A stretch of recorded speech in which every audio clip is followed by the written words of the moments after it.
Shalom, jumpa lagi. Kali ini kita mau bahas lagi ya. Masih seputaran doa Bapa Kami. Nah, hari ini kita mau belajar di ayat yang ke-10 ya. Jadi Matius 6 ayatnya yang ke-10. Demikian bunyi firman Tuhan. Datanglah kerajaanmu, jadilah kehendakmu di bumi seperti di surga. Amin. Demikianlah firman Tuhan, mari kita merenungkannya. Saudara, sekali lagi kita merenungkan tentang doa Bapa kami. Berarti kalau kita bicara tentang doa Bapa kami, kita sedang berbicara tentang bagaimana cara kita berdoa. Di sini kita diingatkan, saudara, ketika kita berdoa, kita diingatkan tentang apa? Datanglah kerajaanmu. Saudara, kenapa kata ini muncul di dalam doa Bapa kami? Tentunya tidak kebetulan, bukan? Nah, bicara tentang doa Bapa kami, dikatakan datanglah kerajaanmu, ini mau mengingatkan kita saat kita datang kepada Tuhan bahwa Dialah yang mempunyai kerajaan surga. Tentu kita tahu bagaimana keadaan surga. Di sana tidak ada kata tidak, ya. Apa yang Tuhan perintahkan semuanya dapat dilakukan. Sehingga bagian ini mau mengajak kita ketika kita berdoa, kita mau, saudara, apa yang terjadi di bumi sama seperti di surga. Di mana Tuhanlah yang memerintah atas hidup kita. Sehingga saudara di sini katakan datanglah kerajaanmu, jadilah kehendakmu di bumi seperti di surga. Mau mengingatkan kita, biarlah Tuhan yang mempunyai kerajaan surga itu, pemilik surga itu juga boleh nyata di dalam kehidupan kita di dunia ini. Bagaimana kita mau taat, kita mau mendengarkan apa yang diperintahkan.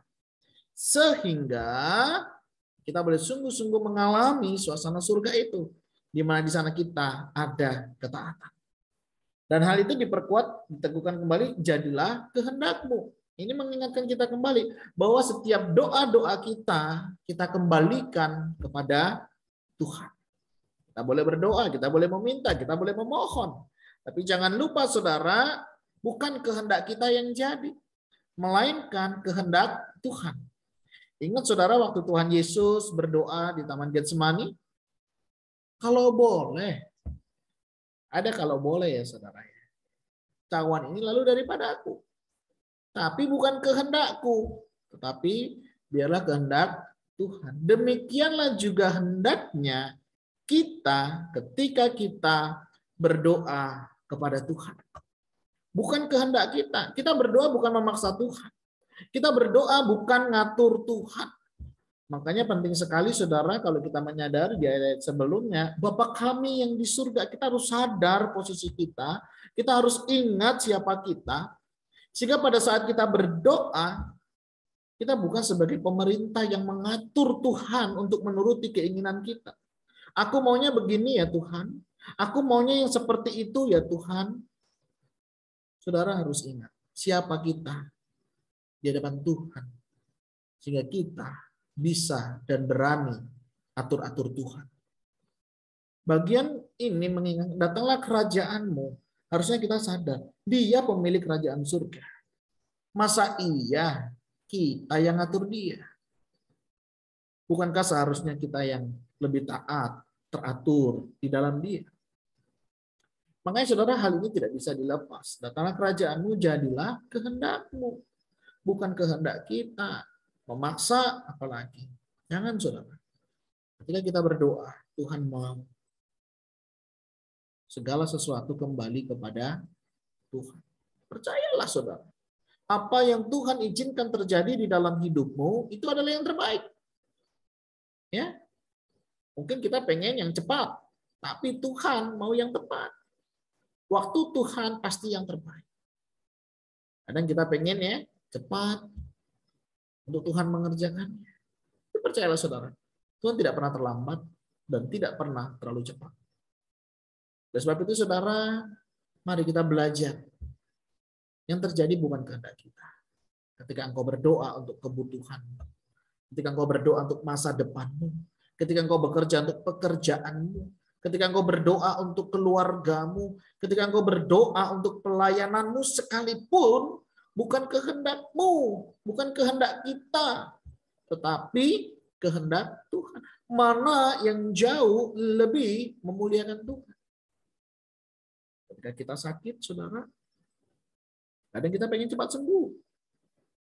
Tapi ketika Tuhan izinkan, ketika kita tidak kunjung sembuh, saudara, kita yakin dan percaya pasti ada rencana Tuhan di balik semuanya itu. Satu kali saudara ada seorang sakit yang sudah cukup lama, tiba-tiba saudara malaikat datang menjumpainya.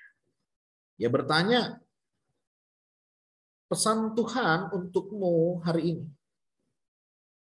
Apakah engkau mau kembali hari ini? Atau engkau tetap menderita sakit seperti yang kau alami? Seorang hamba ini, saudara, dia bertanya dan berkata kepada malaikat ini, mana yang lebih memuliakan Tuhan?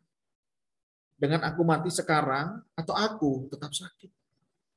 Kemudian saudara, si malaikat ini berkata, Tuhan akan jauh lebih dimuliakan ketika engkau tetap sakit. Saudara, pada umumnya, normalnya, kita pengen bukan, ya sudahlah sakit kembali. Selesai tugasnya. Tapi menarik dengan seorang hamba ini, saudara, dia berkata, mana yang lebih memuliakan Tuhan? Dengan sakitnya, atau ketika dia cepat untuk kembali. Tapi jawaban malaikat justru memberikan jawaban yang mungkin tidak pernah saudara dan saya pikirkan. Justru dengan sakitnya Tuhan lebih dimuliakan. Dan akhirnya si hamba ini, saudara, lebih memilih sakit untuk dia tetap mau memuliakan Tuhan. Dan benar saudara, Tuhan tambahkan usianya dengan sakit yang dia alami. Tapi di masa sakitnya saudara, ada banyak orang yang memperhatikan dia, melihat dia, dan justru banyak pertobatan terjadi. Banyak orang mengalami Tuhan, melihat bagaimana Tuhan menjaga, memelihara orang. Dan di sana baru kita sadar, oh ini maksud dan rencana Tuhan. Kadang Tuhan pakai kegagalan kita, Tuhan izinkan untuk kita alami sakit, penyakit, pergumulan. Untuk apa saudara? Untuk dipakai, menyatakan kemuliaan bagi nama Tuhan. Tapi kalau kayak gitu Tuhan jahat dong. Jahat. Tuhan tidak jahat. Dia tetap baik. Tapi dia mau memakai kita saudara sebagai alatnya. Mungkin saudara ingat kisah Ayub. Ketika iblis berkata, Ayub itu kan karena engkau kasih semuanya. Coba kalau hartanya diambil. Kemudian Tuhan izinkan saudara. Anaknya mati, hartanya habis. Apa yang terjadi? Ayub justru bilang, dengan telanjang aku lahir. Dan dengan telanjang juga aku akan kembali. Pujilah nama Tuhan. Menarik saudara. Kadang ya, orang dunia iblis berpikir ya, bahwa harta semuanya itu bisa membuat kita meninggalkan Tuhan. Tapi justru peristiwa itu, momen itu, membawa Ayub memiliki pengalaman pribadi. Bukan kata orang, aku tahu Tuhan itu baik. Tetapi karena aku sudah mengalaminya. Menarik saudara, dia bagian akhir dia berkata, tidak ada rencana Tuhan yang gagal. Nah saudara, ketika kita bisa melihat ini dan kita berkata, kehendakmu yang jadi, datanglah kerajaanmu, jadilah kehendakmu di bumi seperti surga. Kita mau Allah yang bertata dalam hidup kita, dan biarlah kehendaknya yang jadi sebagaimana yang di surga itu terjadi dalam kehidupan kita, maka kita akan bisa hidup lebih memuliakan nama Tuhan. Karena kita melepaskan segala ego diri kita. Nah saudara, bagaimana dengan kehidupan kita hari ini? Maukah saudara juga memiliki kerinduan di dalam doa-doamu? Bukan kehendakku yang jadi, tetapi kehendak Tuhanlah yang jadi. Meskipun itu menurutmu yang terbaik. Mungkin pilihanmu adalah pilihan yang terbaik. Apa yang sudah kau putuskan, apa yang sudah kau pilih merupakan pilihan yang luar biasa menurutmu. Tapi belum tentu itu sesuai dengan kehendak dan rencana Tuhan. Terkadang saudara, Tuhan menghancurkan rencana kita. Karena rencana kita bisa menghancurkan hidup kita. Mari saudara, dalam doa kehidupan kita, biarlah kehendak Tuhan sajalah yang jadi. Dan biarlah segala hormat kemuliaan bagi nama Tuhan. Ketika engkau menghadapi segala sesuatu, saudara, tanyalah kepada Tuhan, mana yang lebih memuliakan nama Tuhan untuk aku tetap lakukan. Kiranya Tuhan Yesus menolong dan memampukan kita dalam pertolongan Allah Roh Kudus. Tuhan Yesus memberkati kita sekalian. Shalom.